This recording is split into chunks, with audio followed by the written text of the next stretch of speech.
Good afternoon, Jim Mansfield here. This is our very first lab day, and I'm creating a couple of videos to help you out as we go through the course.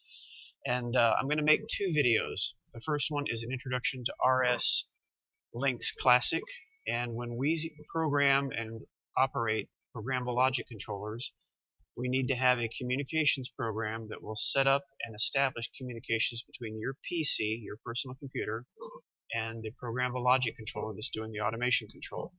The other program will be called RS Logix English 500 or RS Logix 500 English, and that program is used to actually create the code that does the control on the PLC. We're going to take this one program at a time because I have a lot of students that have expressed some difficulty getting the drivers configured for RS Links Classic, and so we'll have a lesson on Links, and then I'll have a separate lesson once Links is running on the RS Logix 500 English. So at this point, you have my desktop here with my Parkland. I'm going to come down to the Start button. I'm going to click on All Programs and come down to Rockwell Software, and I'm going to look for RS Links.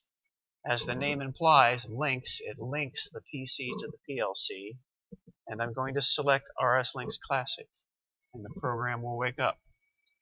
At this point, I need to configure a driver.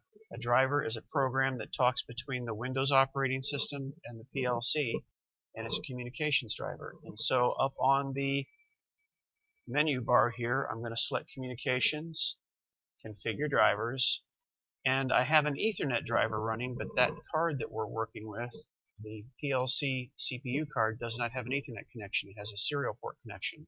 So I am going to add an additional driver type, and it's the second one down. It will always be the second one down for you in this class, and it's called RS232DF1 devices. I add new. At this point, I'd like to rename it so that I know the name is specifically something I can remember for my class. I'm going to select it and type in SLC 500. That's the name of the processor we're using on the PLC, and click OK. At this point, I need to pick a COM port, a communication serial port on the PC, and yours has two, COM1 and COM4. This will always be hooked up to COM1 for the SLC 500 processor. I need to check my baud rate, and I'm going to press Auto Configure to see what it's actually talking at. Notice it came up successful. If it comes up successful, that's all we need to do. We don't need to check power rate. We don't need to check cables. We're in good shape. I can close at this point. I see that it's running. I see that it got renamed SLC 500.